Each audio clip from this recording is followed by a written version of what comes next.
euh, aussi nombreux ce soir. Notre sujet, comme vous l'avez bien vu, c'est l'identité des chrétiens du Liban et c'est organisé par nous, le club culturel de la jeunesse franco-libanaise. Moi, je m'appelle Philippe, j'ai mon collègue Antoine qui est parmi nous. C'est organisé en partenariat avec le mouvement des jeunes de Notre-Dame du Liban à Paris. Alors, c'est une conférence culturelle. Et notre intervenant, c'est Amin Jules Iskandar, docteur Amin Jules Iskandar. Je vais le présenter très rapidement et par la suite, il va commencer à donner sa conférence. Alors, Amin, docteur Amin, il est architecte, diplômé de l'école d'architecture de Versailles. Il a été au lycée ainsi qu'à l'université à l'étranger. Et contrairement à ce qui se passe depuis maintenant un siècle, il a décidé d'émigrer à l'inverse de tous les Libanais, c'est-à-dire vers le Liban, et c'était en 1995. Il est père de famille, il est professeur docteur à la faculté des beaux-arts et d'architecture de l'université libanaise, et tout ça en pratiquant en même temps au sein de son atelier d'architecture à Beyrouth. Il est auteur de 5 ouvrages sur le Liban et la culture syriaque. Il est surtout aussi aujourd'hui président de Tour Lebanon, l'Union syriaque maronite. Et je termine par Amin, il a surtout commencé ses recherches sur l'identité à travers l'architecture libanaise, car pour lui, l'art est une expression de l'identité et des aspirations d'un peuple donné. Amin, je te laisse la parole et merci encore à toi et pour ta patience. Merci et bonsoir tout le monde. Bonsoir. Alors, nous voulons, la question qui se pose ce soir et qui se pose au fait tous les jours pour les Libanais, c'est quelle est notre identité? Évidemment, nous parlons des Libanais chrétiens. Nous ne sommes pas là pour analyser les identités des autres, chacun le fait pour soi. Et c'est malheureux, c'est vraiment malheureux que le sujet soit notre identité, parce que imaginez-vous ce soir des Espagnols en train de se poser une question sur leur identité. C'est quelque chose de logique, c'est la moindre des choses. Dans n'importe quel pays, on sait très bien qui on est, sauf au Liban. Parce qu'on sait très bien que depuis 1943, il a été décidé de bâtir le Grand Liban et que pour cela, il a fallu effacer les spécificités et qu'au lieu de se servir du petit Liban historique qui deviendrait l'âme du nouveau Liban, qui deviendrait une force, une chance pour le nouveau Liban, on a plutôt imaginé que ce serait un obstacle et qu'il faut effacer le Liban historique pour arriver à bâtir le Grand Liban. Donc, j'entends souvent les gens se disputer. On n'est plus dans l'arabisme, ça, l'arabisme c'est fini depuis longtemps, mais ils se demandent s'ils sont syriaques ou phéniciens, cananéens ou araméens, et alors ils n'arrivent pas à gérer. Et ça pose parfois des problèmes, notamment pour les Syriaques orthodoxes en Europe, parce qu'ils ne sont plus en Orient. Et c'est toujours, est-ce qu'on est des Araméens ou des Assyriens pour eux? Donc, en fait, je vais vous montrer comment tout cela ne s'oppose pas, mais que tout cela se complète. Pour comprendre de quoi on parle, on va aller sur le plan de cette région. Et ce qu'on voit ici, cette zone verte, c'est donc le croissant fertile. Alors le croissant fertile, vous voyez, ça va de la mer à la mer et ça descend même beaucoup plus bas jusqu'au Nil et ça prend même la Syrie actuelle. C'est tout ce que vous voyez ici, tout ça dans la photo, c'est le croissant fertile. Mais nous, ce qui nous intéresse, ce n'est pas le croissant fertile, mais c'est un croissant qui est plus au nord et qui se trouve là, qui part du Liban, donc la Phénicie, le Liban, cette région-là qui va de Homs à Alep, dans la Syrie actuelle, ensuite Antioche, et puis on va monter en Turquie, enfin Antioche c'est déjà en Turquie, on va monter à Édesse, Et puis on va prendre cette montagne-là qui est le Tour Abdin, une montagne syriaque orthodoxe, et on va redescendre dans le nord de l'Irak actuel, et ici entre Diyarbakir qui s'appelait Omit en syriaque, jusqu'à Ninive, on a ici la haute Mésopotamie. Donc, on va parler un petit peu de ça comme introduction et je vais vous remontrer le plan avec les frontières actuelles pour que ce soit un petit peu plus clair. Donc, voici les frontières. Vous voyez que nous sommes exactement au nord de la Syrie, en Turquie, et ici, en plein nord de l'Irak, et ici, on a le Liban. Donc, la population de cette région ici, ce sont les Cananéens, puisque nous avons Canaan, Aram et Achour. Donc, voilà les trois civilisations. Et ces trois peuples, au fait, qui se trouvent, Aram, c'est jusqu'ici, hein, mais ce qui nous intéresse, c'est que la partie extrême nord de tout ça, ce sont ceux qui vont se convertir au christianisme. Donc, tout au nord de cette Mésopotamie, ils deviennent chrétiens. Tout au nord de Aram, ils deviennent chrétiens. Et ici, le littoral devient chrétien. Et donc, ces chrétiens vont vouloir se différencier du reste de la région. Leur but, c'est de se dire, on a besoin d'une identité à nous. Et donc, leur langue dans cette région, c'était une langue assez mélangée entre l'araméen et le phénicien. Donc, c'est là que se créent des disputes actuelles. Pour les Irakiens, c'est de l'assyrien. Pour les Syriaques orthodoxes, c'est de l'araméen. Pour les maronites, c'est du cananéen. Ce n'est pas important. Cette langue-là va se mélanger au grec. Elle est très hellénisée. Et puis, au bout d'un moment, avec le christianisme, elle va s'helléniser encore plus. Parce que ces peuples ont besoin de développer un vocabulaire nouveau qui va exprimer leur théologie, la nouvelle théologie. Et les termes, le vocabulaire n'existe pas dans notre langue, à nous, araméenne ou cananéenne ou ce qu'on veut. Et donc, ils vont avoir recours à la philosophie grecque. Et donc, la langue va s'helléniser encore plus. Et en plus, elle va devenir une langue chrétienne. Donc, cette langue qui, à la base, est un petit peu comme le reste de la région, mais dans ce croissant rouge, elle est tellement hellénisée et christianisée qu'elle a fondé une nouvelle culture et une nouvelle identité. Et ces gens, voulant se donner une nouvelle appellation, ils sont quoi? Comment ils vont s'appeler? Alors, ils vont avoir recours au nom de la région où ils se trouvent.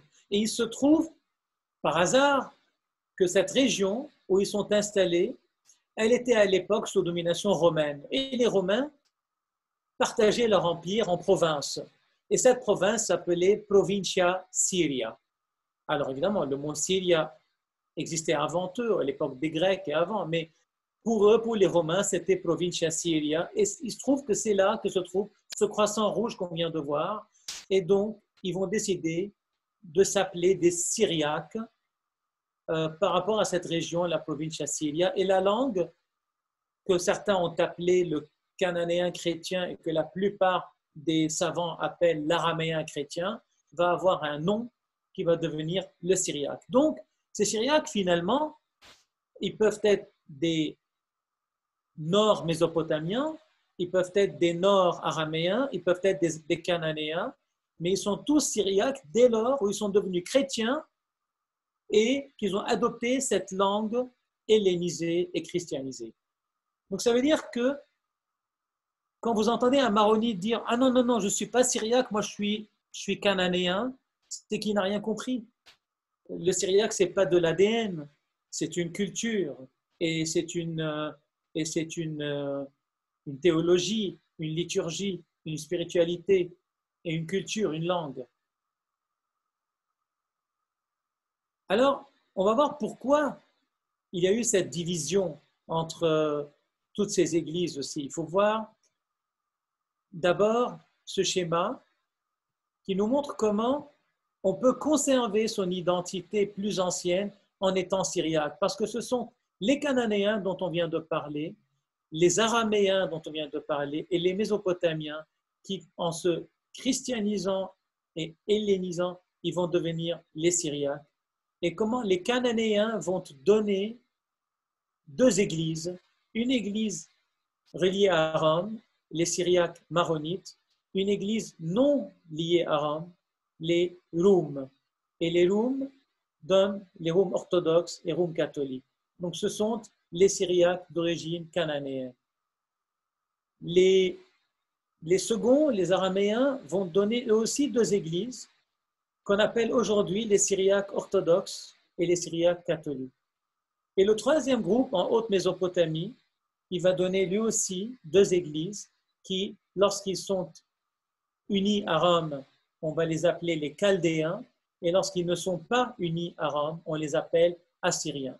Et donc vous voyez comment Assyriens et Chaldéens conservent cette origine mésopotamienne, Syriaques, orthodoxes, Syriaques, catholiques conservent cette origine mésopotamienne, Syriaques, maronites et Roum conservent l'origine cananéenne, et tous ensemble forment ce peuple syriaque.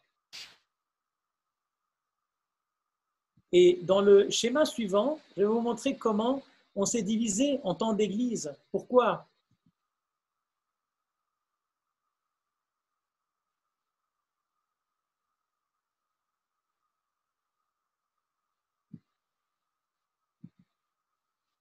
Alors voilà, ce schéma nous montre le concile d'Éphèse qui se passe en 431. En 431, il y a ce concile à la suite duquel les Syriaques orientaux, alors lorsqu'on parle de Syriaques orientaux, c'est à l'orient de l'Euphrate. Les Syriaques orientaux se séparent et vont créer leur propre église. Les Assyriens, comme je viens de dire, lorsqu'ils ne sont pas unis à Rome, et les Chaldéens lorsqu'ils sont unis à Rome. Les Syriaques occidentaux, eux, vont se diviser à nouveau. Les Syriaques occidentaux, c'est nous. Ils vont se diviser à nouveau à la suite du concile de Chalcédoine en 451. Après 451, pourquoi ils se divisent? Parce que l'empereur Marcien, à l'époque, il a fait ce concile pour unifier le dogme, pour unifier tous les chrétiens. Et en même temps, il avait en tête cette idée de faire passer sa langue grecque et sa culture grecque, et donc, petit à petit, son identité. Donc, d'unifier tous les chrétiens de notre Orient, non seulement dans leur foi, mais même dans leur identité. Et donc, ça a conduit à une division des chrétiens de notre région en trois groupes de Syriaques occidentaux. Le premier groupe, il va se dire, bien sûr, on accepte Chalcédoine et l'unité des chrétiens, et petit à petit, ils ont tout pris avec, ils ont même pris la langue liturgique grecque, et donc, pardon, j'étais là, excusez-moi, donc ils ont pris la langue liturgique grecque, et donc, on va les appeler Roum. Roum qui signifie en syriaque tout simplement romains, les Romains d'Orient, c'est-à-dire les Byzantins. Donc ce sont des Syriaques qui, ayant accepté le concile de Chalcédoine et la culture et la langue, donc on va les appeler des Grecs orthodoxes ou, à partir de 1724, aussi des Grecs catholiques. Le second groupe, qui est là, tout en haut, ils vont dire, nous, pour préserver notre identité, nous allons tout rejeter. Ils vont rejeter le concile de Chalcédoine, alors que dans le fond, ils n'avaient rien contre ce dogme. Et ils ont la même foi, en réalité, que les Chalcédoniens. Mais pour rejeter justement cette hégémonie grecque, donc ils vont rejeter tout le concile de Chalcédoine. Et c'est pour cela qu'on va les appeler les monophysites, parce que donc ils vont refuser les deux natures du Christ, et donc ils vont être monophysites. Plus tard, on va les appeler les Jacobites au Liban, Ya'eb, parce que leur saint s'appelle Saint Jacques tout simplement. Et aujourd'hui, ils s'appellent les Syriaques orthodoxes et une partie se détache d'eux en 1662, les Syriaques catholiques. Maintenant, le troisième groupe qui nous intéresse, c'est un groupe très original qui va se dire, ben voilà, moi, ce que je vais faire, je vais accepter Chalcédoine et l'unité des chrétiens. Et donc, on va être chalcédonien, mais tout en conservant notre identité syriaque et notre langue syriaque. Donc, ils sont entre les deux. Ils sont chalcédoniens, mais ils restent syriaques. Et ce groupe-là, eh ben, ce sont les Syriaques de Beth Moroun qui vont devenir, à la fin du 7e siècle, les Maronites. Et donc, ils vont reconfirmer leur lien à Rome en 1112 sous les croisades. Alors, ces Maronites nous intéressent parce que, bon, ils constituent en force le Liban et leur nom, c'est lié à celui du Liban. Et donc, on va essayer de voir qu'en est-il de ce Liban, puisque c'est du Liban qu'il s'agit ce soir. Qu'en est-il de ce pays et qu'est-ce qui est arrivé à la langue syriaque et notre identité à travers les siècles. Pour ça, on va aller voir des Français, des orientalistes. Et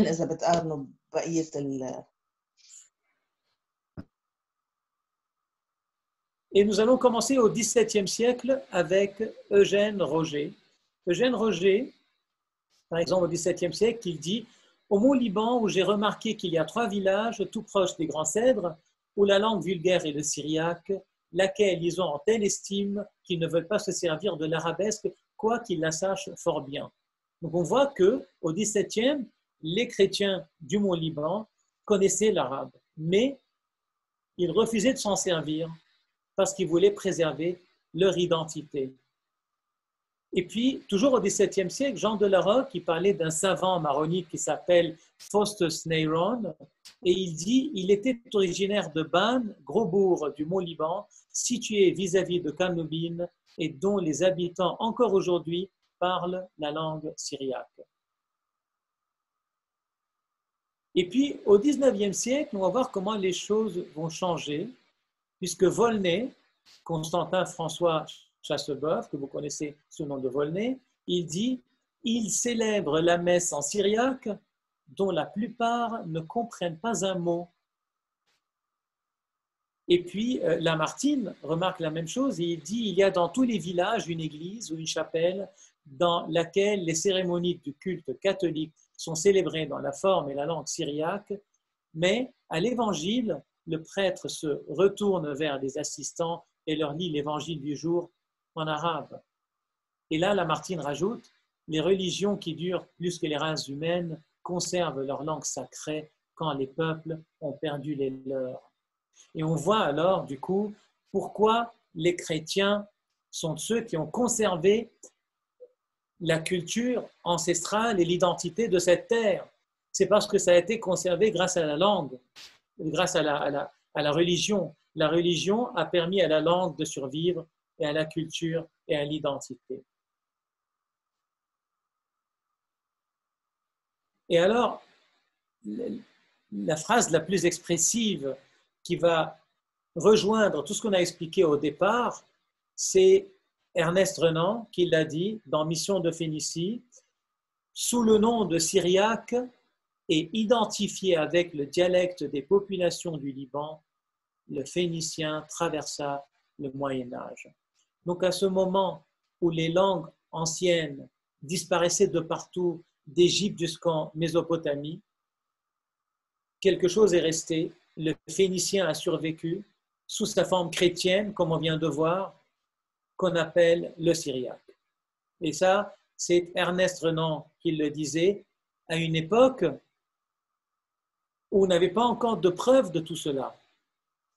Et ce qui est fascinant, c'est qu'après Ernest Renan, il y a eu des découvertes qui justifient cette phrase qui a été prononcée d'une manière poétique par un instrument.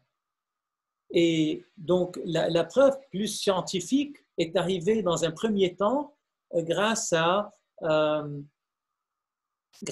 Jean Ocagne et le père Flèche. Le père Flèche, d'abord, un jésuite, et repris par un autre jésuite plus tard, qui est le père Jean Ocagne. Et ils font la découverte suivante.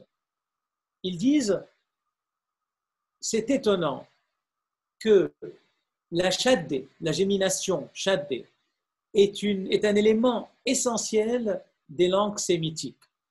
C'est-à-dire que la shaddé existe en arabe, existe, par exemple, on dit en arabe rab, et on dit en hébreu rabba, il y a la shaddé. On dit également en syriaque oriental rabba, il y a la shaddé. En araméen rabba, la shaddé. Et en syriaque occidental, rabo. Ah, la shaddé disparaît. Et à chaque fois que la shaddé disparaît, le O intervient à la place du A. On ne dit pas rabba, mais rabo. En syriaque occidental, on ne dit pas brummana avec une shaddé, mais brumono. Et voyez comment le O correspond à la disparition de la shaddé. Et là, donc, le père Flèche d'abord, repris par Jean Ocagne, il dit, ce O, on le trouve en cananéen ancien et en phénicien, qui est donc l'évolution naturelle du cananéen ancien, et en syriaque occidental uniquement, c'est-à-dire chez nous, dans le mont Liban jusqu'au Tour Abdin, donc la moitié occidentale du croissant rouge qu'on avait vu, donc terre cananéenne ou sous influence cananéenne, et on le trouve jusqu'aujourd'hui dans le nord du Liban. Et il dit, si le O, qui est caractéristique de cette population du Liban, depuis les Cananéens jusqu'aujourd'hui, correspond à la disparition de la shaddé, qui est un élément essentiel des langues sémitiques et qui n'existe pas chez nous. Donc, bizarrement, ça voudrait dire que ces Cananéens ne sont pas des sémitiques. Et il arrête ses recherches ici. Il n'ose pas aller plus loin parce que c'est complètement illogique que les Cananéens ne soient pas des sémitiques. Et puis, Jean Ocagne, qui le reprend, lui aussi, il arrête, il dit, il y a un truc bizarre. Et ce n'est qu'un siècle plus tard, grâce aux recherches du professeur Pierre Zallois, qui, lui, dans ses recherches ADN, arrive à isoler le génome phénicien. Il va le retrouver jusqu'en Sardaigne, jusqu'en Espagne, et il va suivre ensuite ce génome qu'on retrouve chez les Libanais d'aujourd'hui. Donc, pour lui, la preuve est incontestable qu'on est, grâce à l'ADN, on n'est pas venu ni de Syrie, ni du Yémen, ni d'Arabie, comme on nous le répète depuis que le panarabisme est né.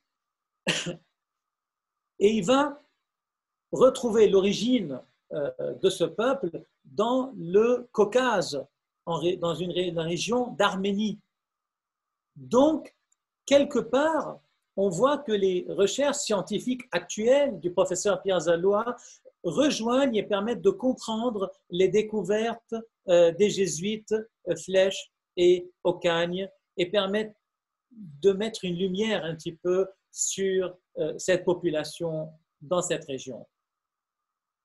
Voilà, donc ça c'est très important pour comprendre aussi la capacité de cette langue syriaque à absorber beaucoup plus facilement le grec et que ça n'a jamais arrêté de s'enrichir par le grec, notamment, donc il y a eu la première phase qui sont les 2 premiers siècles du christianisme où les pères de l'Église ont dû puiser dans la philosophie grecque pour former notre théologie chrétienne, mais il y a eu ensuite une deuxième phase, ça a été l'empire arabe, les califes qui ont voulu ouvrir leur madrasa et écrire tous les livres des sciences chez les Arabes qu'ils ont transmis à l'Occident, eh bien, ces livres ont été tous l'œuvre de chrétiens syriaques qui ont traduit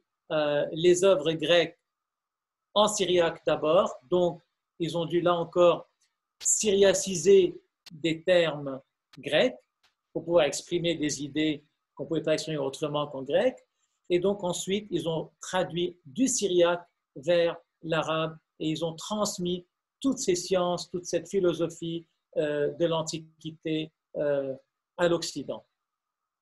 Donc, vous voyez le rôle qui a été joué par les Syriaques et ils ont donc enrichi encore plus leur langue sous les Arabes. Tout ceci va s'arrêter à l'époque des Mamelouks. Vous voyez, l'ouvrage qui se trouve derrière moi, c'est un ouvrage dans lequel j'ai travaillé pendant une quinzaine d'années à travers tout le Liban pour trouver autant que possible toutes les inscriptions dans la pierre et dans le rocher en lettres syriaques faites à travers le Liban. Et donc je me suis arrêté à une centaine pour publier. Évidemment, on a pu en trouver d'autres encore par la suite. Et ces inscriptions s'étalent sur toute l'histoire depuis le 7e siècle, parce qu'avant on écrivait en grec. Les Syriaques écrivaient en grec. Donc depuis le 7e siècle jusqu'aujourd'hui, il y a eu des inscriptions gravées dans la pierre et dans le rocher, sauf entre 1300 et 1500, 1520. Parce que les Mamelouks sont rentrés au Liban, ils ont commencé leur guerre terrible et leur ravage en 1285 et le Liban est tombé complètement en 1305 et de 1305 jusqu'à l'arrivée des Turcs, des Ottomans en 1516, toute cette période, les chrétiens du Liban, surtout les maronites, se sont retrouvés enfermés entre les grottes de la Kadisha et Tannourin. Et au sud de cette région, Jbel, Kesselwen, Maten, etc., il y a eu une extermination totale de tous les chrétiens. Tout a été rasé. Il n'y a plus rien.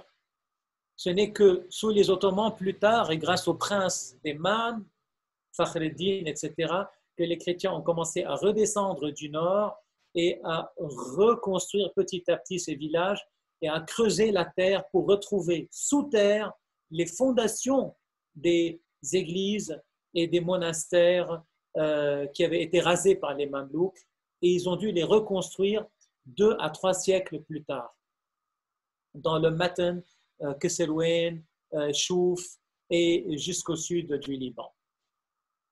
Ces Mamelouks donc, ont mis un coup terrible à notre identité. Sous les Mamelouks, les chrétiens maronites, pour la première fois, ont commencé à donner à leurs enfants des noms arabes, de peur qu'ils soient massacrés par les Mamelouks. Le patriarche Estfanos Douaihi nous raconte par exemple l'histoire d'un prêtre de Psharré qui avait peur pour ses garçons et il leur a donné des noms arabes. Il a appelé l'un Ayoub et l'autre Hachem. Et le Hachem en question, donc fils d'un prêtre maronite de Psharré, à l'époque qui parlait syriaque encore, il va s'installer à Haoura. Avec le temps, sa famille devient importante et grande. Et puis, plus tard, lorsque les Ottomans commencent à choisir des familles puissantes maronites ici et là, il leur donnait le titre de cheikh. Ces cheikhs devaient ramasser les impôts pour les Ottomans. Et donc, les Hachem deviennent cheikhs, comme les Jmaïl et comme beaucoup d'autres familles à travers le Liban. Et lorsque l'arabisme est arrivé, ces cheikhs se sont imaginés que c'était des vrais cheikhs et donc que c'était des Hachem de la tribu de Hachem d'Arabie. Et les Jmaïl se sont inventés des origines aussi de la famille du prophète. Et ils racontent ça très fièrement, alors que c'est basé sur rien, absolument rien. Ce sont simplement des maronites qui ont reçu le titre comme ça un beau jour. Et leur nom, lorsqu'ils sont arabes, c'était dû à l'époque des Mamelouks, simplement pour être protégés. Et donc, malheureusement, plus tard, il y a eu des livres qui ont été écrits sur ce sujet pour prouver que nous sommes des Arabes, et ils se sont servis de ces familles maronites qui prétendent être originaires d'Arabie.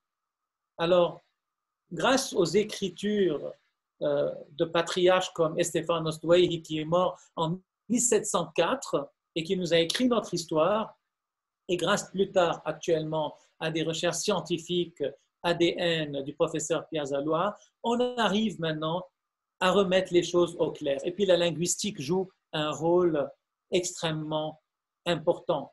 Je vais maintenant vous parler de deux sujets.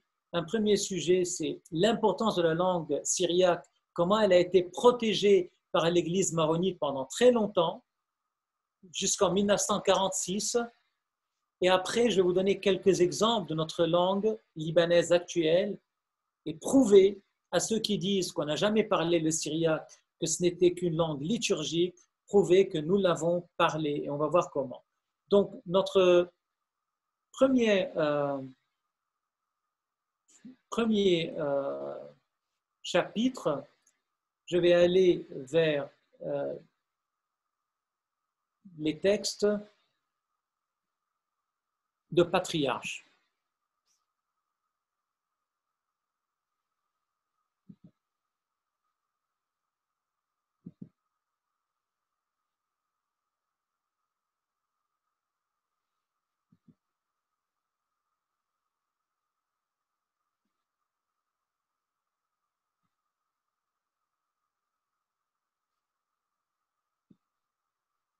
Alors, d'abord, je parlais d'Estefanos Douaihi. Estefanos Douaihi, mort en 1704, a écrit toute l'histoire des Maronites et de l'art maronite et de l'architecture maronite et de la musique maronite. C'était une encyclopédie. Et Estefanos Douaihi dit la chose suivante dans son ouvrage. Ne soyez pas choqués parce que je vais expliquer. Il dit Syrieni sir li ou l'arabi arbi.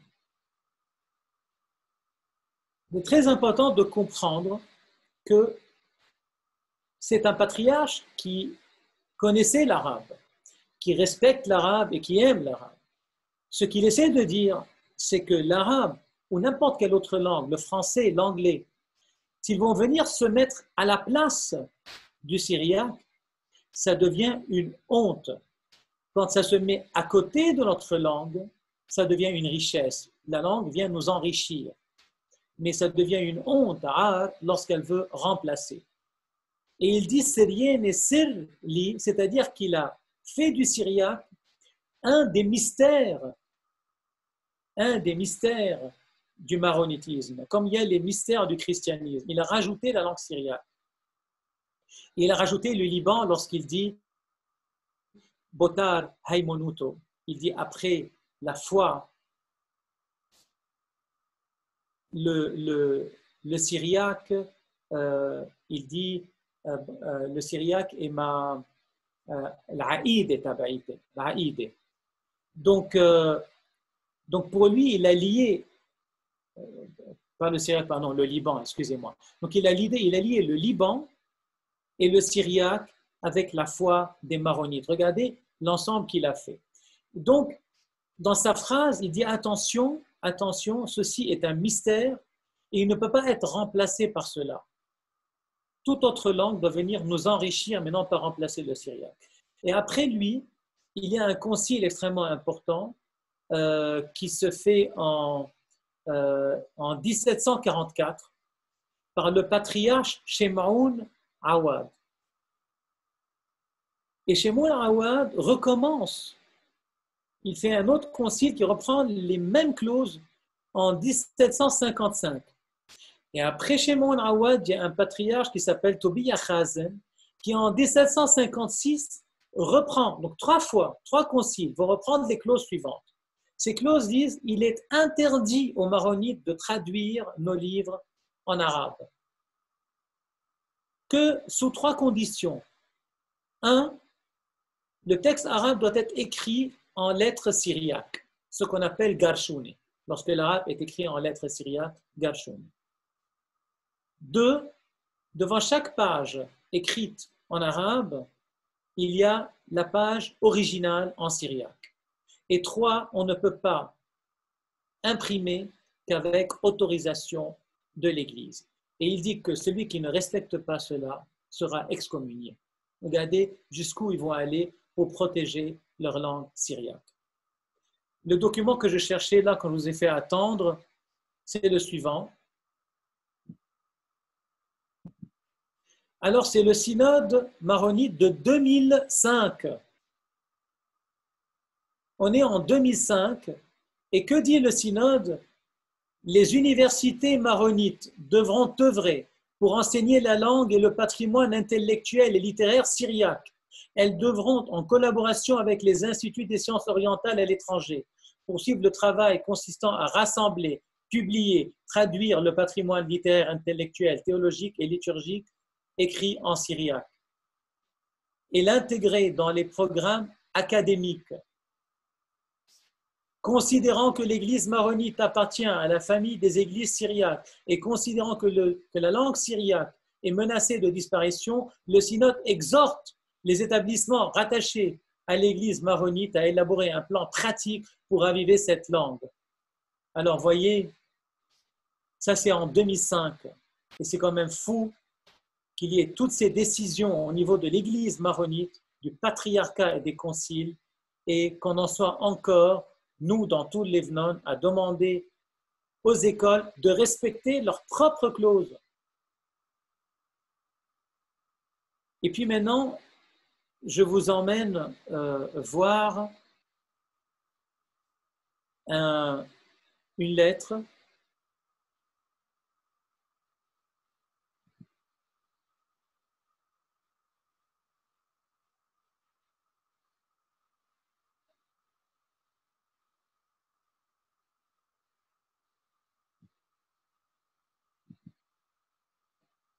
Voici une lettre de 1946. C'est le patriarche Antonios Petros Arida. Ce patriarche a refusé l'entrée du Liban dans la Ligue arabe. Et avec lui, il y avait des personnalités importantes comme Fouad Feinstein, par exemple. Et il a même excommunié Shar al-Khouri, parce qu'il voyait le désastre vers lequel on allait aller en continuant à renier notre identité, notre langue et notre culture. Dans cette lettre, le père Raphaël Armalé écrit ce livre à la demande du patriarche. Elle est datée de 1946 et regardez ce qu'il écrit. On est en 1946 et on écrit encore le syriaque. Bo ger bhode egarto. Ainsi donc dans cette lettre. Hawiyat tuftonutor. Votre bonté a montré. Ou badkat. Et elle a prouvé. Et tsagi ruhmo utov methatpo. Neddarash hu leshono. Kulhen dairoto. Ou kulhen madershoto. Et levnon barcho. Elle a montré et elle a exigé votre bonté que cette langue, le syriaque, soit enseignée dans tous les monastères et toutes les écoles du Liban béni. Il insiste, non pas monastère uniquement, mais école. Et il dit, oh, quelle belle phrase, glorieuse et lumineuse.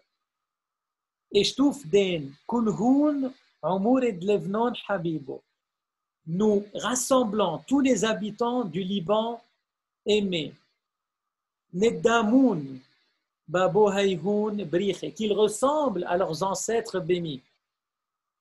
Unifnoun, Nethagoun, Bleshonhoun, Abohoto, et qu'ils se mettent à utiliser et discuter dans leur langue paternelle, maternelle, Wanmalloun Be, et qu'ils l'utilisent Art etmol, wachmnot etmol, comme hier et comme avant-hier,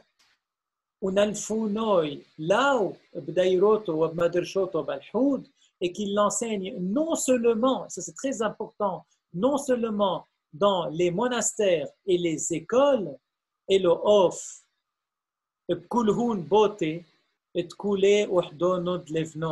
dans toutes les maisons de toute la patrie du Liban, Hesno Emrido da Cristione, le fort et puissant des chrétiens. Alors voyez cet éveil, cette conscience de l'identité et de l'importance de la langue. Et je vais vous montrer quelque chose là, puisqu'on est en train de faire quand même quelques photos. Je continue.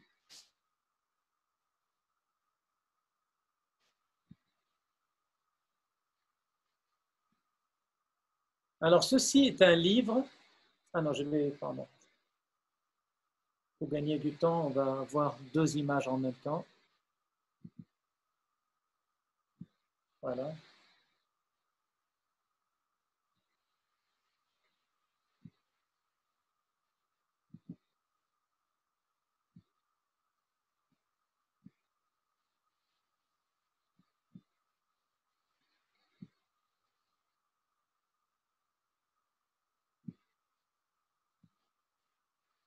Donc, ceci est un livre daté, vous pouvez voir ici, 1913. Nous avons connu deux désastres dans notre histoire. Les Mamelouks, de 1300 à 1500, et puis ensuite la fin de l'Empire ottoman, 1914-18, le grand génocide des chrétiens d'Orient. Alors ce grand génocide, évidemment, on sait qu'il y a eu dans les 800 000 Grecs qui ont été exterminés, dans les 800 000 Syriaques et Assyro-Chaldéens, 1,5 million d'Arméniens, et il y a eu la moitié des chrétiens du Liban aussi qui sont morts. Ce génocide, c'est Ras Panouchioun pour les Arméniens, Saïfo pour les Syriaques et Kafno pour nous les Maronites. Kafno signifie la famine, nous a exterminés et malheureusement, nos écoles qui nous enseignent qu'on est des Arabes nous enseignent aussi que nous sommes morts à cause d'une invasion de sauterelles. Alors, évidemment, nous avons toutes les preuves aujourd'hui pour montrer que c'est bien un génocide et que ce ne sont pas le tiers des Libanais qui sont morts, mais la moitié. Et que l'autre moitié n'a pas survécu parce qu'elle a trouvé de la nourriture, mais simplement parce qu'ils sont montés dans les bateaux qu'ils ont emmenés, ils ne savaient pas où, tantôt en Amérique, tantôt en Australie, ils ne se posaient même pas la question. Donc, ce livre, c'était en 1913 et vous voyez qu'il est en syriaque. Ce sont des livres de gens comme Gebran Khalil Gebran. Gebran Khalil Gebran a écrit à Mary Haskell. Les écoles ne vous apprendront jamais ça. Ils vous diront que c'est la narda arabe, Gebran. Mais Gebran, sa première langue et sa langue de cœur, c'est le syriaque. Et il a écrit à Mary Haskell, The Bible is Syriac literature in English words. Quand il lit la Bible en anglais, il ressent la littérature syriaque derrière. Vous voyez l'amour qu'il avait pour cette langue, qu'il ressentait comme faisant partie de sa foi. Et voilà les livres, et voilà ces écoles du Chêne où on a appris le syriaque très fortement jusqu'en 1914. Après, plus personne n'a été à l'école. De 14 à 18, on est mort, il n'y a pas eu d'école. Juste après cela, en 1920, on passe au Grand Liban. Et en 1943, Shar al-Khouri et son gouvernement décident que la langue nationale est l'arabe. Et donc, on arrête l'enseignement du syriaque. Maintenant, vous savez qu'au Liban, c'est la fauda. Donc, lorsque le gouvernement vous dit maintenant, vous n'allez plus enseigner le syriaque, au fait, les enseignants continuent à l'enseigner. Et ils continuent à l'enseigner tout simplement jusqu'au moment où ils vont prendre leur retraite en 1960, dans les années 60. Ces professeurs prennent leur retraite et donc l'enseignement du syriaque s'arrête totalement dans les années 1960 et c'est le moment justement où l'Église maronite va se dire « Ah, les gens maintenant ne peuvent même plus suivre la messe parce que jusqu'en 1960, il y avait des gens qui pouvaient suivre la messe en syriaque sur les petits livres posés sur les banquettes. Et là, non, tout a été traduit en arabe. Donc, c'est là que vraiment le syriaque est mort, au Liban.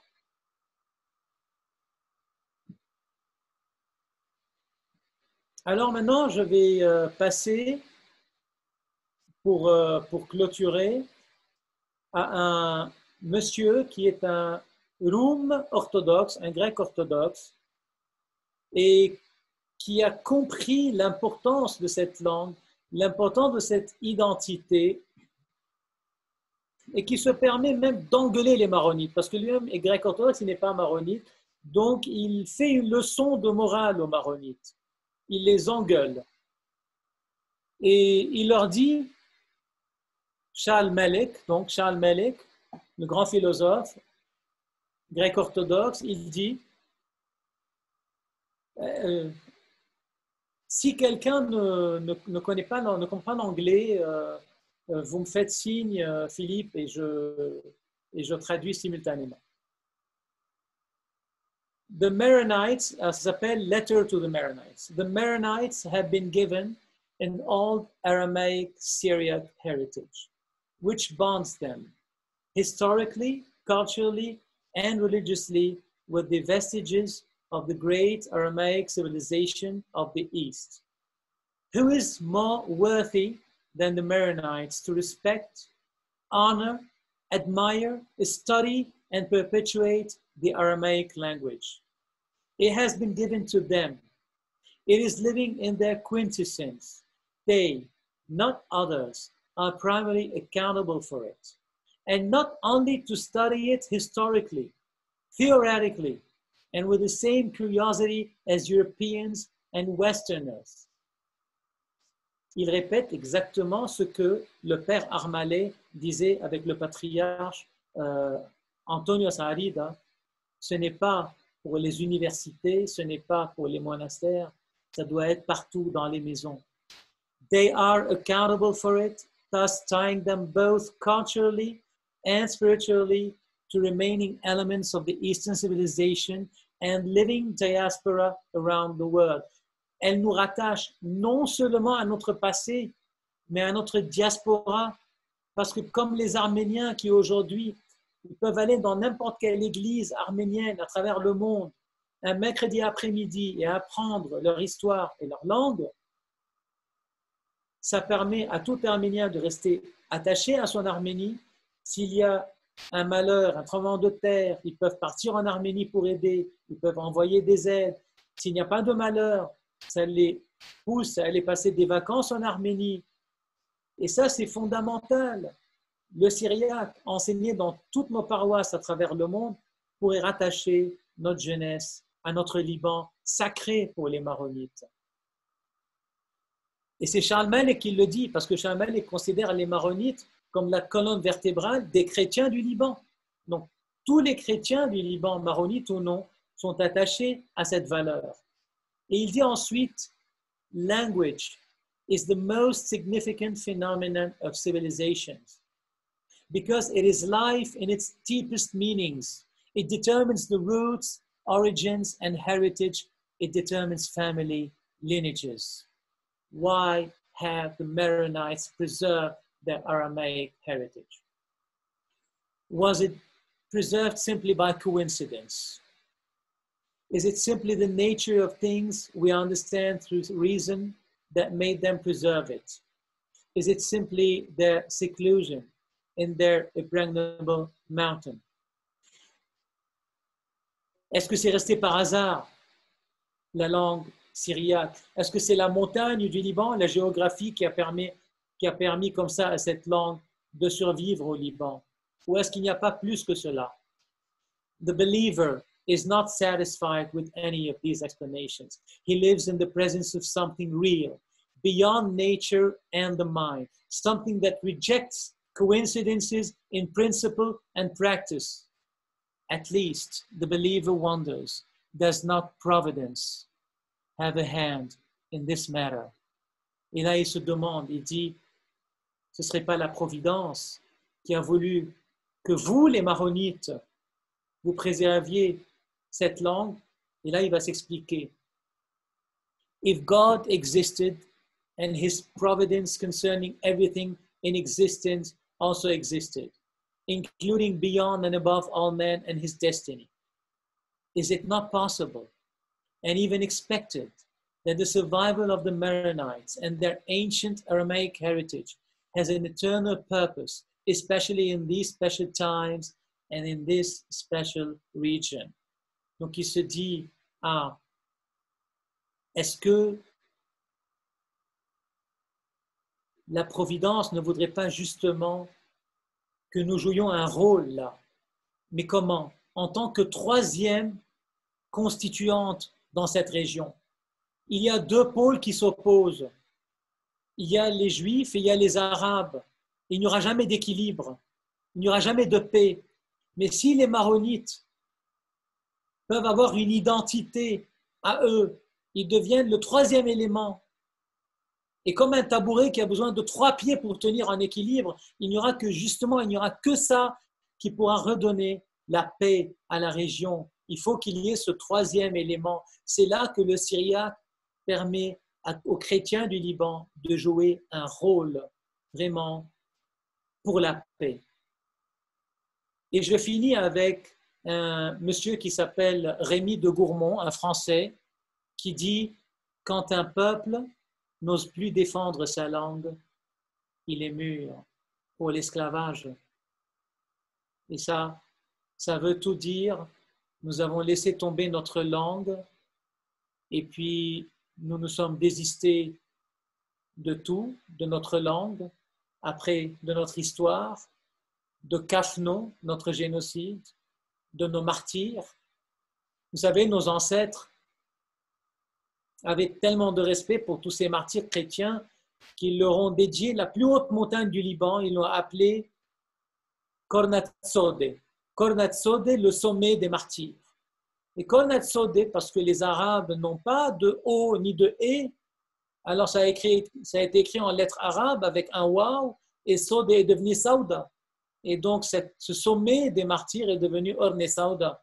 Allez comprendre le pourquoi du comment. Et les arabistes sont géniaux. Alors pour trouver toujours des explications, ils vous diront il y a tellement de vent là-haut que la neige ne tient pas. C'est pour ça qu'on l'appelle Orne Saouda. Il y a toujours des explications pour tout. Je vais maintenant vous montrer comment notre langue survit dans notre dialecte actuel.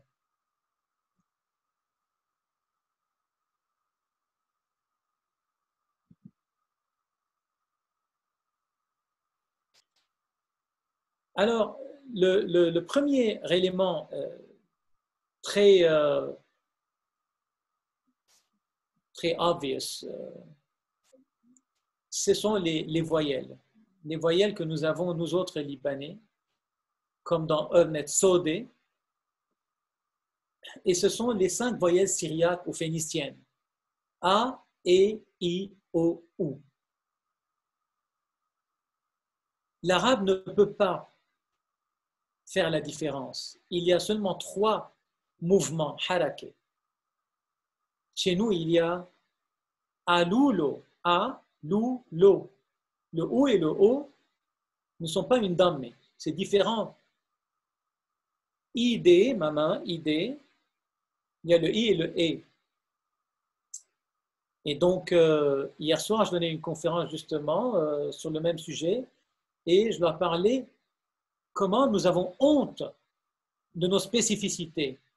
Comment il n'y a pas une chanteuse, un intellectuel qui ose passer devant un micro et utiliser ces voyelles. Ils ne vous diront jamais « Hibbak ya Lebnan », mais vous entendrez « Ya Lebnan ». Je peux vous parler des plus grands. Saïd Ael, Fayrouz, ils n'utilisent pas le dialecte libanais. Et nos hommes politiques et tous les gens importants, ils passent à la télé et Lebnen devient Lubnan. Et Habib B devient Habibi, etc. Donc, nous ne sommes pas conscients de la beauté de notre langue, jusqu'au point où, imaginez-vous, que lorsque nous traduisons nos hymnes, nos hymnes maronites en arabe, nous passons d'une langue qui a 5 mouvements, 5 voyelles, à une langue qui a 3 mouvements, 3 harakés. Et alors, il faut compenser. Il y a 2 mouvements qui ont sauté. Et on compense comment? Par la virtuosité musicale, c'est-à-dire cette musique arabe qui fait plein de mouvements et qui est complètement contraire à notre spiritualité maronite syriaque, où la simplicité est obligatoire, comme dans notre architecture. Regardez la maison libanaise, il n'y a jamais de virtuosité, elle est d'une simplicité. L'église, pareil, l'architecture de l'église, notre art, notre musique, parce qu'on considère que Dieu est dans l'art et Dieu est dans la parole. Et donc, si je fais ce maquillage tout autour, je ne suis plus dans la vérité, je ne suis plus face à Dieu. Et toutes les inscriptions, les 100 inscriptions qu'on a trouvées dans ce livre, il n'y a pas une seule lettre qui est ornementée comme on voit dans les écritures arabes. Et lorsque les maronites ont écrit en arabe sur les églises, ils ont décoré les lettres. Et quand ils décorent une lettre, ils s'éloignent de leur spiritualité. Ça, c'est une conférence à part. Il faut 2 heures pour cela. Mais c'est pour vous montrer l'importance de ces voyelles qu'on a honte d'utiliser. Et on perd cette langue tous les jours. Dans ma génération, on disait « Emtajeye ». Et on répond « Yalla Ashid Eye ». Alors, Emta, aujourd'hui, on est passé une seule génération, c'est devenu Aymata. Emta est un mot syriaque. Mais on vous apprend à l'école que nous parlons l'arabe et que nous le parlons mal. Alors nous avons tout le temps tendance à essayer de corriger. Et donc, comme on ne trouve pas Emta en arabe, on a composé Aymata, qui n'existe même pas en arabe d'ailleurs. Et vos enfants, mes amis, ils corrigeront et ils enlèveront le Aï et ça deviendra Mata. Et donc, vous voyez comment, de moi à vous, à vos enfants, on aura perdu le mot Emta, qui va devenir Mata. Et tout au long de notre histoire, notre Libanais, qui était du syriaque, devient de plus en plus de l'arabe, d'une manière tout à fait progressive. Chaque génération, on perd un certain nombre de mots. Et je vous disais, Emtajeye, Yalla Ashid Eye. Les jeunes aujourd'hui vont dire Yalla Ashid Aye. Donc le E, cette voyelle phénicienne, syriaque, magnifique, disparaît aujourd'hui de chez les jeunes. Il y a une perdition du syriaque qui se continue tous les jours. Vous parlez une syntaxe syriaque continuellement sans le savoir. Lorsque vous allez dire Haïda Ktebo la Philippe, traduisez ça en français, ceci est son livre à Philippe, et vos amis vont se moquer de vous en France. Traduisez-le en arabe, Hada Kitabuhu li Philippe, et ça ne tient pas. Pourquoi un Libanais dit Haïda Ktebo la Philippe, mais le O c'est Philippe déjà? Eh bien parce que c'est la syntaxe syriaque. Nous parlons avec une syntaxe syriaque, même lorsque nous employons un vocabulaire arabe. Et la grammaire, pareil. La grammaire syriaque permet à ce que, ou elle veut à ce qu'au début d'un mot, il n'y ait pas de haraké, il n'y ait pas de voyelle. On dit knissé. Aujourd'hui, malheureusement, Lorsque vous mettez un micro dans la main d'un Libanais, il va dire Kanissé. Bizarrement, je ne sais pas pourquoi. On dit Trablos. Avec un micro, ça devient Tarablos. On dit Tla et non pas Etla. Enzal et non pas Enzal. Ktob et non pas Oktob. Kteb et non pas Kitab. Et vous voyez comment c'est resté dans notre libanais. La fin d'un mot, Enzelet et non pas Nazeltu. Tlaat. Akalet et non pas Akaltu. Shribet et non pas Sharibtu. Ja'et et non pas Ja'tu. Tout ça, c'est notre grammaire et syntaxe syriaque. Le pluriel, en arabe, le pluriel est en mim, kullakum, baitukum, ilaykum, alors qu'en syriaque, on dit kelkun avec un noun, baitkun avec un noun, elkun avec un noun. Le libanais continue à respecter cette grammaire et cette syntaxe. Le pluriel d'un mot, un arbre, ilono, des arbres ilonés. Le O devient E au pluriel, un peu comme l'italien, parce que c'est une syntaxe moderne. Le syriaque est une langue moderne. L'arabe et le latin sont des langues archaïques qu'on ne peut pas parler de nos jours, parce que chaque mot, il faut le conjuguer dans la tête avant de le prononcer, parce qu'il va changer selon sa position dans la phrase. Alors que des langues modernes comme l'italien, comme le français, comme l'anglais, comme le syriaque, ce sont des langues où le mot reste le même, où on change juste la dernière lettre, comme albero, alberi en italien, ilono, iloné en syriaque. Et ça, on continue à l'utiliser aujourd'hui, parce qu'on dit le bneniye, le françaiye, le souriye, le saoudiye, le masihiye. Et malheureusement, quand on donne un micro à un Libanais, il vous dit le bneniyin, ou le masihiyin, ou le françaiyin, il commence à parler arabe. C'est quelque chose de très bizarre. Je vais maintenant vous montrer 4 phrases pour clôturer, pour vous montrer comment vous parlez le syriaque jusqu'à maintenant, et vous devez le préserver et arrêter son arabisation. Et comment? Simplement en insistant auprès des écoles catholiques pour enseigner la langue syriaque, pour ne plus dire à vos enfants, vous parlez l'arabe mal, corrigez-le, mais qu'on vous leur dise, vous parlez le syriaque juste, préservez-le.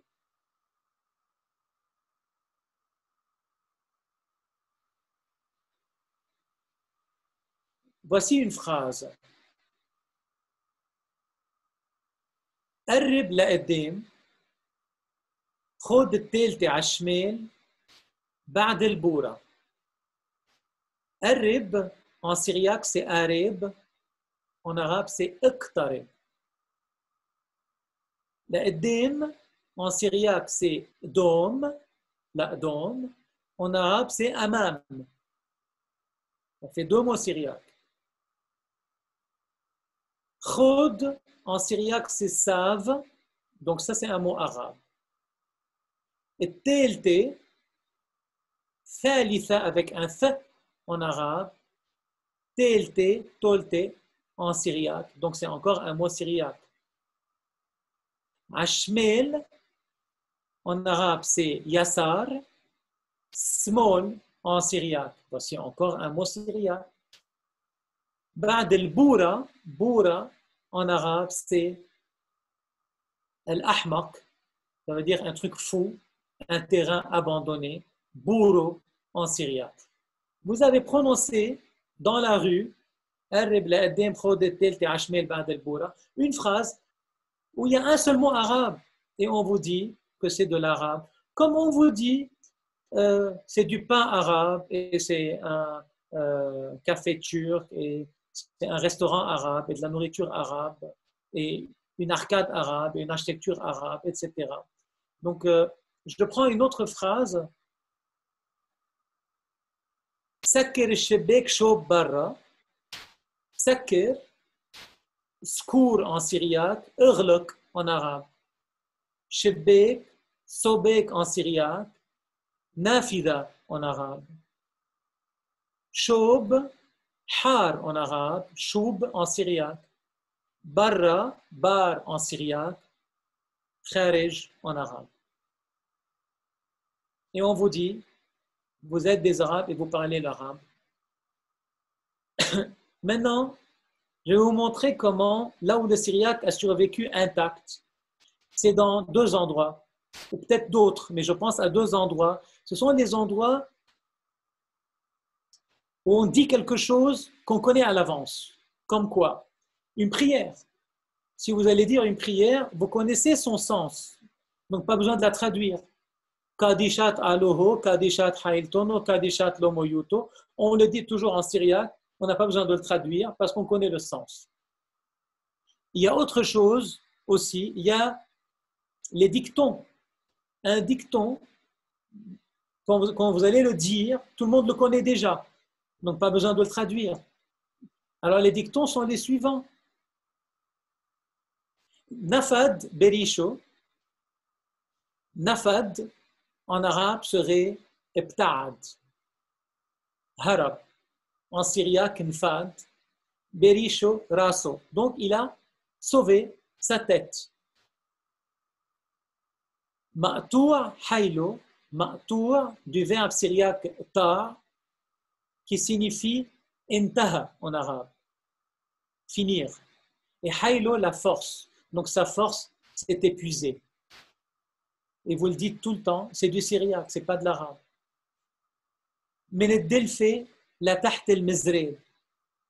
Delphé, glaf en syriaque signifie goutte, la goutte, en arabe, na'ata. Donc, delphé, tan'it, la taht el-mizreb, mizreb, du verbe zribo, rapide, donc signifie saria.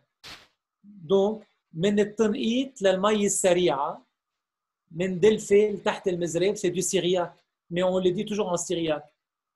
عسوس ou نقطة, qu'est-ce que ça veut dire tenir عسوس? Sous en syriaque signifie clou, tenir sur un clou, donc tenir à peine sur une pointe. Et ça, c'est encore une fois des termes qui existent encore. Si ces termes existent encore jusqu'aujourd'hui, si cette prononciation existe encore jusqu'à aujourd'hui, si cette grammaire et cette syntaxe existent encore jusqu'à nos jours, ce n'est pas venu de la Lune, c'est-à-dire que nous parlions le syriaque. C'est de là que ça reste. Donc les gens qui nous disent non, non, c'est pas vrai, nous avons toujours parlé l'arabe, nous sommes des arabes et le syriaque n'était qu'une langue liturgique, ça tombe complètement face à la linguistique qui prouve que le syriaque est partout et que nous avons parlé le syriaque et nous sommes les héritiers et les descendants d'un peuple dont la langue est le syriaque. Et voilà pourquoi tout l'Evnon que je préside, sa mission, c'est de pousser notre Église à ramener le syriaque dans la liturgie. Là, il y aura toute une autre conférence pour exprimer pourquoi c'est important du point de vue liturgique et théologique.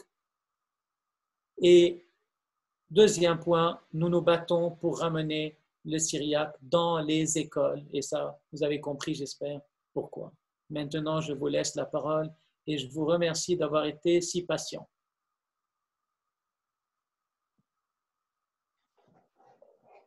Merci Amine, c'était super intéressant. Je pense qu'il y en a pas mal qui ont des questions, donc soyez pas timides à tous les niveaux.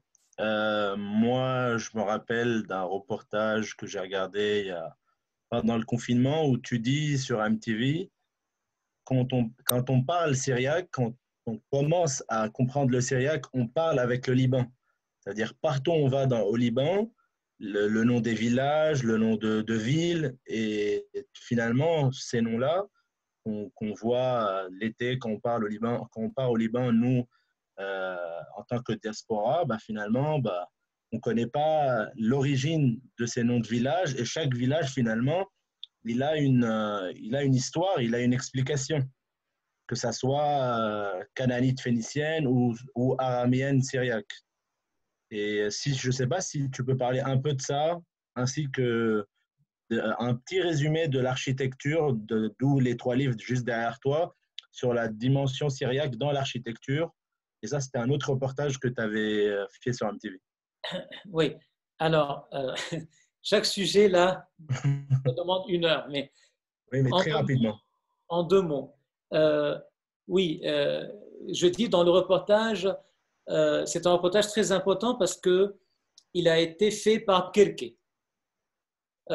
Et vous voyez qu'au début du reportage, il y a d'ailleurs votre évêque, l'évêque Nasser Jmaïl, Maroun Nasser Jmaïl, c'est lui qui Exact. inaugure et qui clôture. Donc, c'est très important parce que c'est un reportage dans lequel on parle de notre identité syriaque sous l'égide de Pkelke. On n'est plus en train de raconter n'importe quoi. Et je dis, celui qui connaît le syriaque peut parler au Liban et le Liban peut lui parler. On se comprend parce que le Liban crie en syriaque. Il crie en syriaque. Vous savez, la grotte de Jaïta, c'est simplement Go'oto écrit en lettres arabes. Vous n'avez pas de G, vous mettez le jim. Et donc Go'oto devient Jaïta, simplement. Go'oto en syriaque signifie le cri qui sort du ventre. Donc c'est un cri qui est sorti du ventre du Liban, de cette grotte. Go'oto. C'est ça que ça signifie. Le Liban parle syriaque et nos ancêtres ont donné des noms. La vallée la plus profonde du Liban, elle s'appelle Kadisha, sainte en syriaque. La montagne la plus haute, elle s'appelle Kornetsode, le sommet des martyrs. Et j'ai de la peine que les gens ne comprennent pas le syriaque parce qu'ils ont tendance à corriger, comme vous corrigez, comme on vient de voir, vous corrigez votre vocabulaire pour parler mieux l'arabe, et bien vous corrigez aussi les noms des villages. Alors du coup, Ernet Hamra, qui signifie la colline du vin, ils l'ont appelé aujourd'hui Ernet al-Hamra, et on vous explique que c'est parce qu'elle a des tuiles rouges. Alors que tous les villages du Liban ont des tuiles rouges, et que les tuiles rouges sont arrivées au Liban il y a 2 siècles, alors qu'elle s'appelle Ernet Hamra depuis 2000 ans. Donc, en rajoutant un petit L, on a arabisé le nom de Ernet Hamra, devenu Ernet el Hamra. Et on essaie de lui changer le sens. Parfois, on met une fatha, on met une harake, un nom, et on le change. Comme Bet Shbeb. Bet Shbeb, on lui a rajouté une harake pour corriger, pour arabiser. Et ça devient Bet Shabeb, et Bet Shabeb qui signifie maison des jeunes, alors que Bet en syriaque, c'est village, et Shbeb, c'est les voisins. Village des voisins devient maison des jeunes en rajoutant une harake. Et donc c'est malheureux de ne pas comprendre notre langue. Regardez, on change tout, jusqu'au nom même de nos villages. Ça, c'est le premier point dont tu m'as parlé. Et le second, alors pour l'architecture, c'est très très long, mais c'est comme ça que je me suis lancé dans le syriaque. Ça a commencé là. J'étais étudiant à Paris et on nous disait que l'art est l'expression de l'identité. On nous a montré ça pour les Chinois, pour les Arabes-musulmans, pour les Français, pour les Italiens, pour tout le monde. Et puis pour les Libanais, on ne savait pas. Alors, je viens au Liban en été et je vais voir les universités, je leur demande aux grands universitaires. Et alors, on m'explique que oui, c'est de l'architecture arabe, mais selon Friedrich Raget, qui était le plus grand professeur de l'université américaine et qui a fait le premier livre sur l'architecture libanaise, Friedrich Raget, il a fait un schéma et il montre comment la tente des Bédouins dans le désert d'Arabie, elle est venue au Liban, on était des Bédouins, on est venu d'Arabie, et on a eu froid, il s'est mis à neiger au Liban. Alors on a refait cette tente en pierre, Et l'ouverture là de la tente du Bédouin, ben, on a fait les 3 arcades pour fermer. Et alors les gens me disent non, en fait, les 3 arcades, ça a été rajouté, c'est Fakhreddin qui a cherché ça d'Italie. Et donc là, j'ai commencé des recherches et j'ai vu que ces 3 arcades étaient dessinées sur le Codex Rabulensis, qui est un livre maronite daté de l'an 586, où on a les 3 arcades, avec les colonnes les mêmes, avec les mêmes proportions. Ce ne sont pas des colonnes qui ressemblent aux colonnes gréco-romaines. Ce sont des proportions très fines que vous avez sur toutes les maisons de vos grands-parents au Liban. Elles remontent au VIe siècle dans les livres maronites.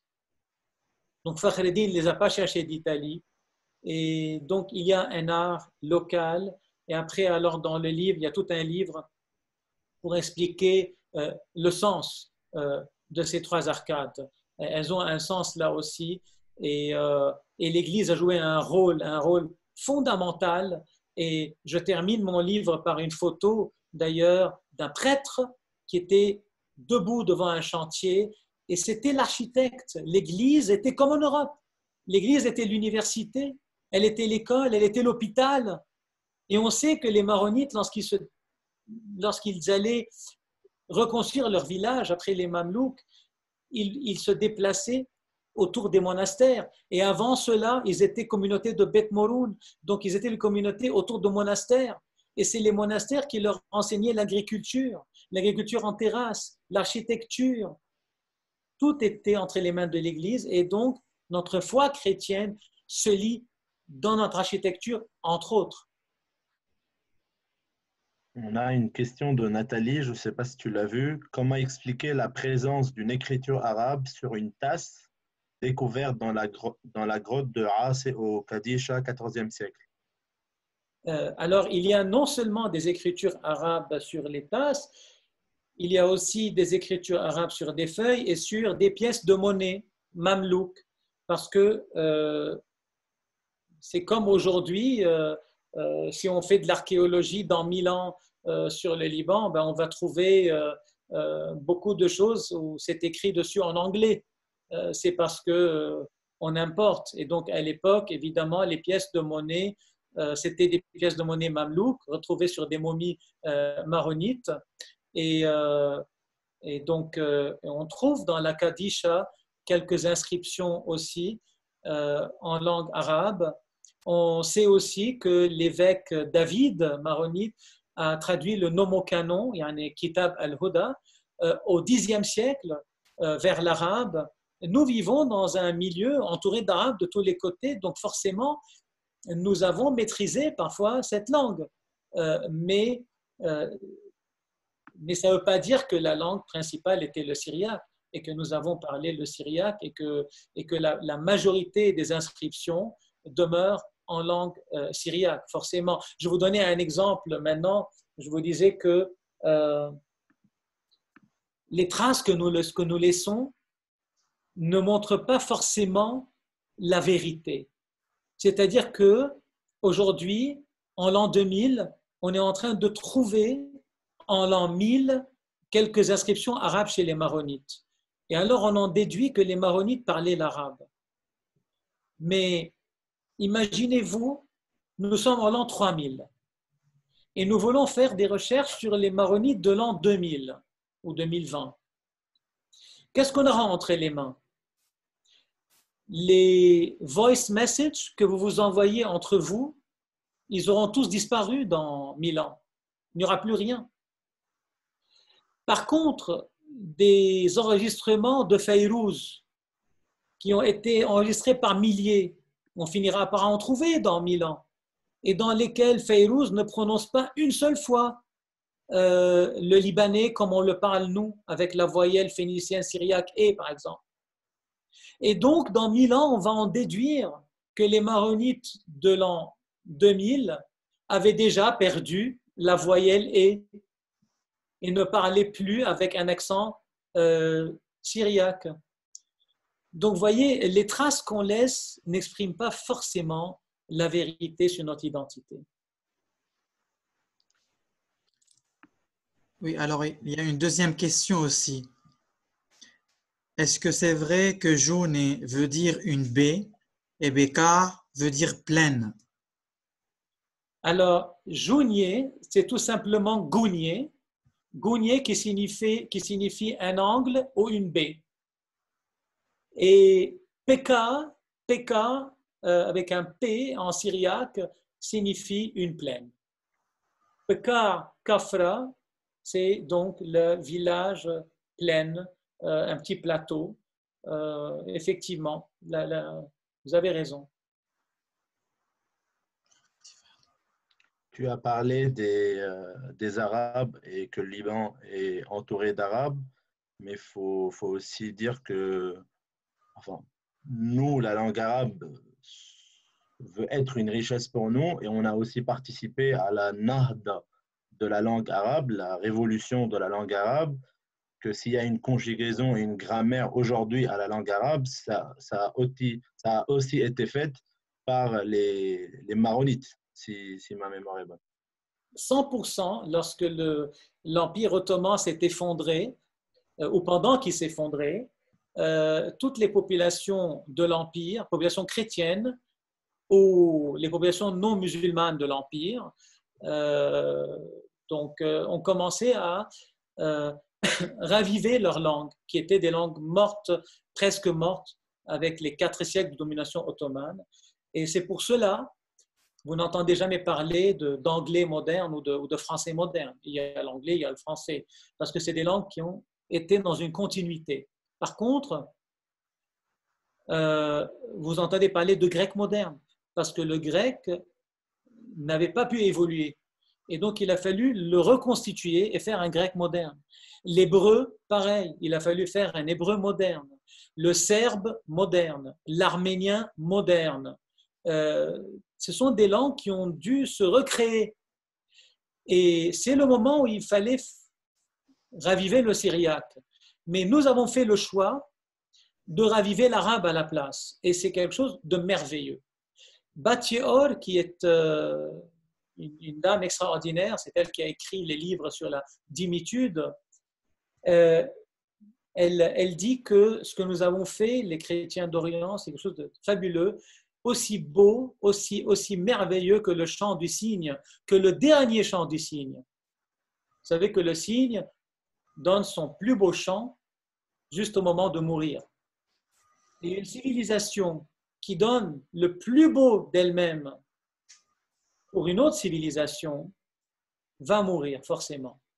Donc, c'est très beau que nous ayons des Amin Maalouf qui contribuent à la littérature française, et c'est très beau que nous ayons un Gebran qui contribue à la littérature anglaise, et c'est très beau que nous ayons donné, et j'espère qu'on va toujours donner encore à la culture arabe, mais ça doit être, comme le disait le patriarche Douaihi, ça doit être à côté de notre langue identitaire pour nous enrichir et non pas pour remplacer cette identité. Alors, il y a une question de Steffi qui dit « Merci beaucoup pour votre enseignement précieux. Ma question c'est, la langue syriaque est-elle une langue sémitique? Je me rappelle que vous avez mentionné que la chaldée n'existait pas dans le syriaque. » Oui, le syriaque oriental, par exemple, a une chaldée. Le syriaque occidental est l'unique langue sémitique, donc elle est sémitique, puisqu'elle vient de l'araméen et du cananéen. Donc, c'est une langue sémitique qui n'a pas de chaldée. Et la question demeure pourquoi. Donc, j'ai donné la théorie. Attention, c'est une théorie du père Flèche et du père Ocagne qui rejoint un petit peu les découvertes du professeur Pierre Zallois, mais on est encore à un niveau de théorie. Hein. On peut rien confirmer. C'est une explication parce que c'est étonnant qu'il n'y ait pas de chaldée. En effet, dans le syriaque, alors qu'elle se trouve dans toutes les langues sémitiques. Mais presque le tiers du syriaque, c'est du grec. Vous avez, ou disons, pour ne pas exagérer, vous avez le quart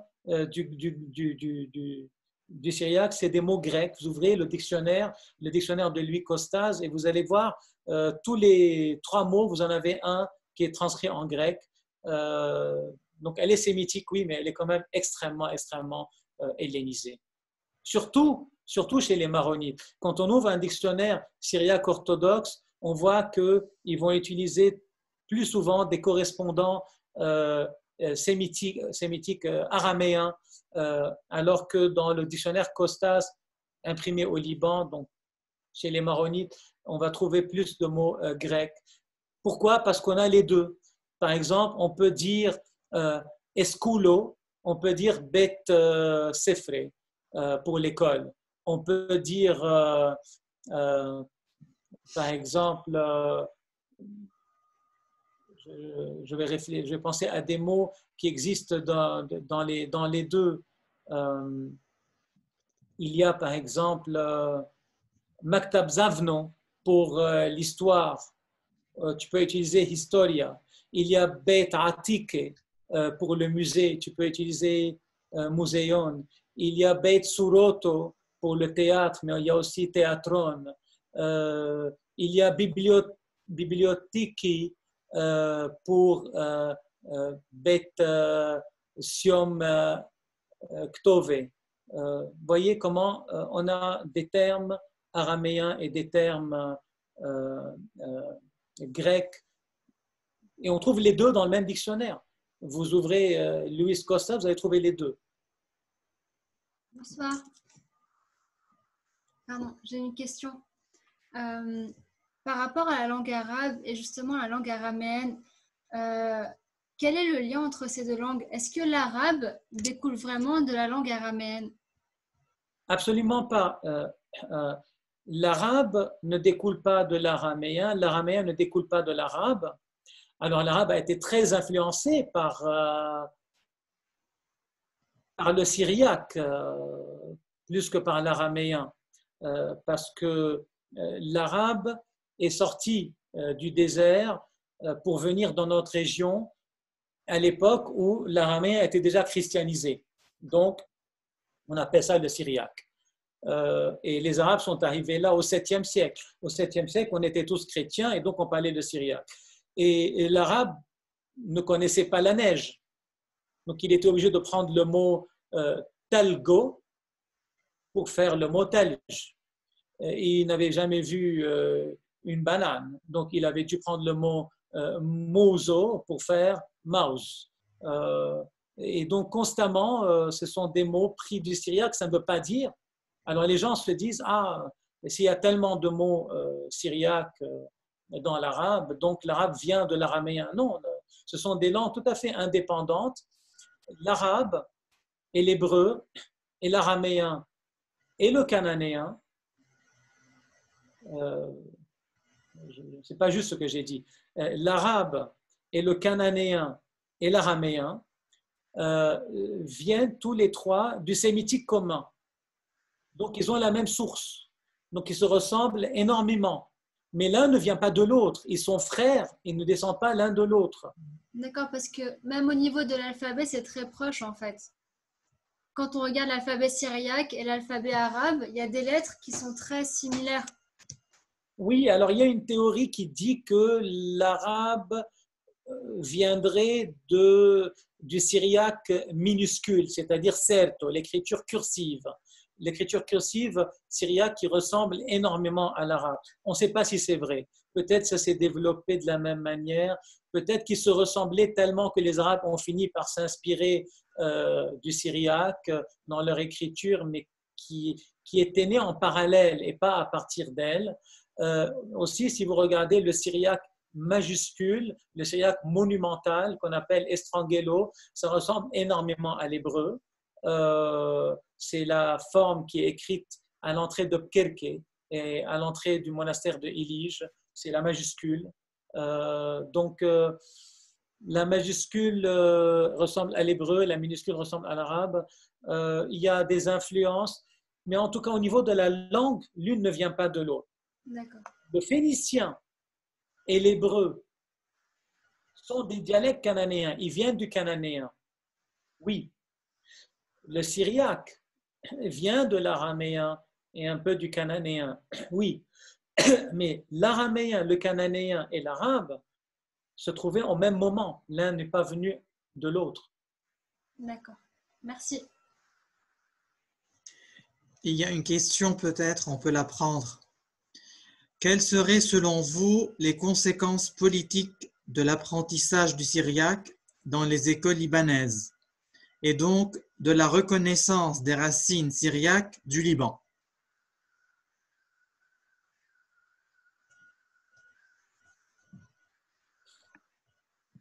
Je pense que ça dépend de nos frères musulmans. C'est à eux.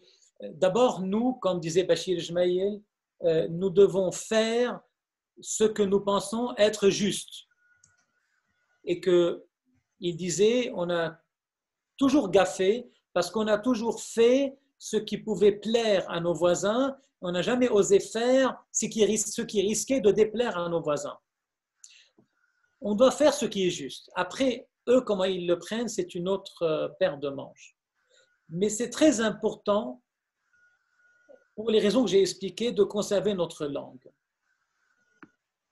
Regardez, aujourd'hui, j'ai vu des gens insulter les Arméniens et dire que ça fait 100 ans qu'ils sont au Liban, qu'ils sont incapables de parler la langue nationale du pays. Je pense que c'est très important qu'il y ait plus d'une langue nationale parce qu'il n'est pas normal qu'il y ait des gens qui soient des citoyens de première classe et d'autres qui soient des citoyens de deuxième classe parce qu'ils ont une autre langue. Donc ça, c'est déjà très important de modifier ça au Liban. Ensuite, la réaction des musulmans va dépendre d'eux. Aujourd'hui, on a vu des musulmans insulter les Arméniens parce qu'ils ne parlent pas l'arabe, mais moi, je peux vous dire une chose, là où j'ai été le plus applaudi sur des conférences comme celle que je viens de vous donner, c'était dans des milieux musulmans. C'est des musulmans qui m'ont invité au sud, à Tyr, et ils étaient tous des chercheurs musulmans et ils ont adoré ça. Ils m'ont dit, mais c'est tellement important qu'on sache que ça existe dans notre pays. Donc, je pense que nous, notre devoir est de faire ce qui est juste. Et après, face à vous, il y a un être humain qui aura une réaction qui dépend de lui. Et on peut être très étonné parfois par ces réactions. Une autre question, vous recommandez quoi comme livre pour avoir plus d'infos et d'explications? Sur quel sujet? Je pense... Ramzi. Oui, bonsoir. Plutôt des livres historiques, en fait. Historiques sur l'histoire des langues, en fait. Alors, il y a... Et pas trop littéraire compliqué, donc... Alors, je vous conseille mes 3 ouvrages. Je vous conseille mes 3 ouvrages parce qu'il y a dans celui-là, vous allez voir ici tout sur l'art et l'architecture et les noms des villages. Et si vous voulez beaucoup plus sur les noms des villages, vous prenez Anis Fraiha, lexique des localités libanaises de Anis Fraiha, parce que là-dedans, c'est un tout petit résumé sur le sujet. Mais là, vous avez tout sur l'histoire, sur l'art, sur les fresques, plein de choses sur les fresques. Et si vous n'avez pas envie de lire, tout ça existe en vidéo sur Nour el-Share et vous pouvez les trouver sur tout le Lebanon. Il y a ensuite 7 ouvrages qui est en 2 volumes. Alors, ici, il y a toutes les inscriptions gravées en syriaque et galchoun et à travers le Liban. Et le volume 2, qui est encore derrière moi, c'est celui qui analyse en profondeur, travailler avec un philosophe français qui se trouve en France, qui s'appelle Philippe Serres. Et c'est avec lui qu'on a réussi à trouver l'importance de l'écriture syriaque pour les maronites et comment, lorsque nous passons à l'écriture arabe ou une autre écriture, comment nous perdons une part de notre lien à la divinité ou la manière de nous mettre en lien avec la divinité se transforme et passe vers autre chose. Il y a quelque chose qui est perdu. Donc il y a ces trois ouvrages et surtout, à la fin de ces ouvrages, il y a une bibliographie très importante. Vous pouvez aller dans une bibliothèque et emprunter l'ouvrage et photocopier la bibliographie à ce moment-là pour avoir plus de choses. Sinon, si vous êtes intéressé par l'apprentissage de la langue, alors il y a 7 ouvrages par exemple, il y en a d'autres encore, par Kaslik. On peut le trouver à Kaslik. Et il y avait 7 ouvrages par Tur Levnon, Suryo Yodlom Alfono, le syriaque sans professeur, qui est épuisé et on attend d'avoir les moyens de pouvoir le réimprimer. Donc voilà. Sinon, donc, je pensais, je vous conseille le dictionnaire de Luis Costaz, je vous conseille le livre sur les localités libanaises de Anis Freiha et des livres, mais en arabe, pour apprendre le syriaque par le père Yohanna Yeshua Khouri, qui est membre de Tur Levnon, et ces livres se trouvent un peu partout.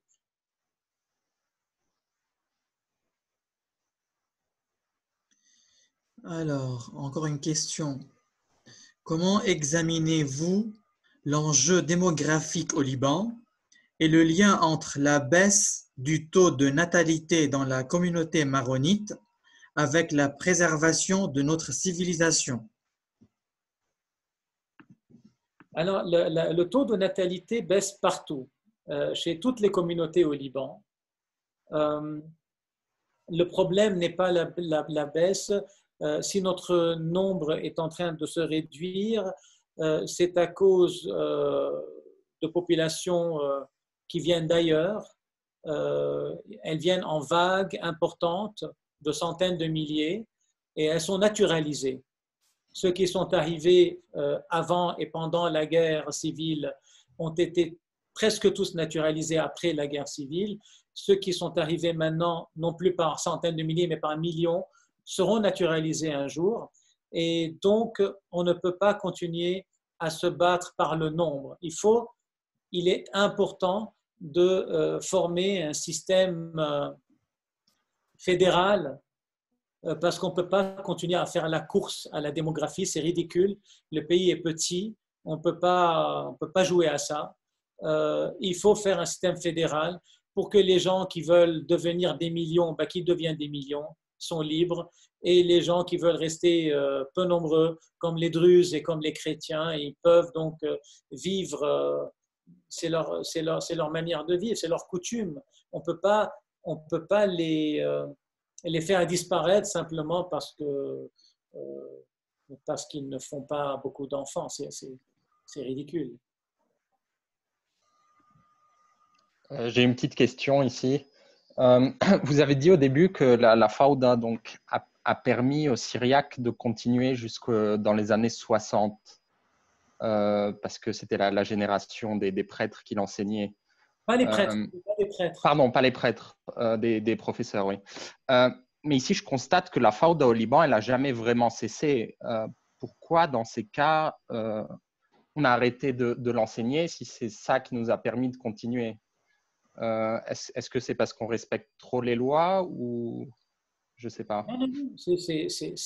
La Fawda a tout géré, c'est-à-dire que ce n'est pas par amour du syriaque qu'on a continué à l'enseigner jusqu'aux années 60. C'est parce qu'il y avait des professeurs qui avaient du boulot et qu'on avait besoin de les laisser continuer à travailler jusqu'à simplement leur retraite.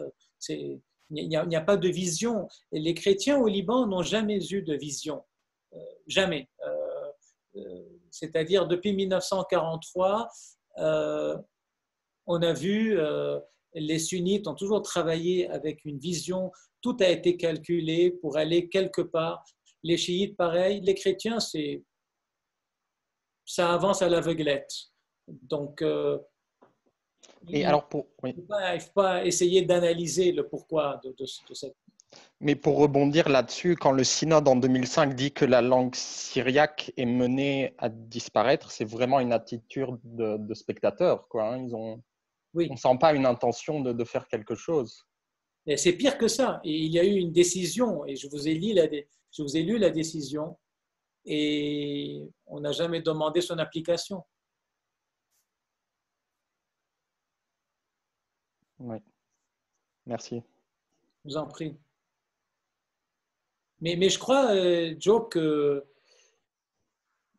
c'est là que nous avons un rôle à jouer. C'est là que vous, la jeunesse, avez un rôle à jouer. L'Église, finalement, elle est ce qu'elle est. Hein. Elle a des atouts, elle a des écoles, elle a la connaissance, elle a la capacité d'enseigner le syriaque. Mais il faut que quelqu'un fasse bouger cela. Et ce ne sont pas des évêques âgés qui vont faire bouger les choses, finalement. C'est vous. Lorsqu'il y aura des comités de parents dans toutes les écoles qui disent « c'est pas normal que mes enfants apprennent chez vous 3 langues et qu'il n'y ait pas la nôtre », c'est en gueulant, c'est en insistant qu'on obtiendra ce qu'on veut. Déjà, les choses je vous assure que ça a beaucoup changé depuis qu'on a commencé à travailler là-dessus il y a 30 ans. Mais si je vous raconte comment j'ai commencé, quand j'étais étudiant et que je venais au Liban et que je faisais des recherches dessus, tout le monde me demandait si j'étais prêtre ou si que j'étais au séminaire. Donc on ne pouvait pas parler de syriaque sans vouloir être prêtre. Et lorsque j'ai travaillé de nouveau là-dessus, il y a une quinzaine d'années, on n'était pas tout Lebanon encore, on était comité de la culture syriaque. Je donnais une conférence comme celle-là où je parlais tout le temps en tant que maronite. Et à la fin, devant l'ascenseur, on me disait « Alors toi, tu es syriaque d'où? De Turquie, d'Irak, de Syrie ?» Ils n'arrivaient pas à croire qu'un maronite libanais pouvait être syriaque. Ce n'était pas possible. Donc, même, rien à faire. Dans leur tête, j'étais un type qui venait d'ailleurs. Et il y a 2 ans, quand on a grandi, tout le Liban a grandi, c'était les sionistes. Donc, on est passé vraiment par des étapes et aujourd'hui, les choses changent. Ni on me demande si je suis prêtre, ni on me demande si je suis syriaque de Turquie, ni on me demande si je suis sioniste. Ça y est, c'est en train de passer. Donc, on sent finalement qu'il y a un résultat. Ok. Est-ce qu'il y a d'autres questions? Oui, alors, s'il n'y a plus de questions, on va clôturer. Oui, alors, au nom du curé de la paroisse Notre-Dame du Liban à Paris, au nom du comité du mouvement des jeunes à Notre-Dame du Liban à Paris, et aussi au nom du club culturel franco-libanais, nous te remercions, Dr Amin, pour ta présence, ton temps et tout ce que tu fais, tout ce que tu es en train de faire en fait. Et nous te souhaitons une très bonne continuation. Alors, c'est moi qui vous remercie, à vous tous. Maoudin al-Khoun, je vous remercie. Maoudin al Aboun Elmir, Fadi, ou Hassio Dilan, Nasser Jmaïel, notre évêque. Maoudin al-Kul Khoun Havrai, vous tous mes amis. Ou Omar Norkhoun, Shlomo, ou Shaino Mentour Lebanon, je vous dis paix et salut du Mont-Liban. Ou Morio Mvarach el-Khoun, et que le Seigneur vous bénisse. Merci beaucoup. قديشات قالوا هو ما فهمت شيء في يرجع يعيدهم باللبناني لحظة مريم رؤي شوي. ميرسي لك كثير دكتور أمين وميرسي للكل على حضوركم. Et à la prochaine. Peut-être on va pouvoir mettre fin, clôturer la réunion. Et à la prochaine.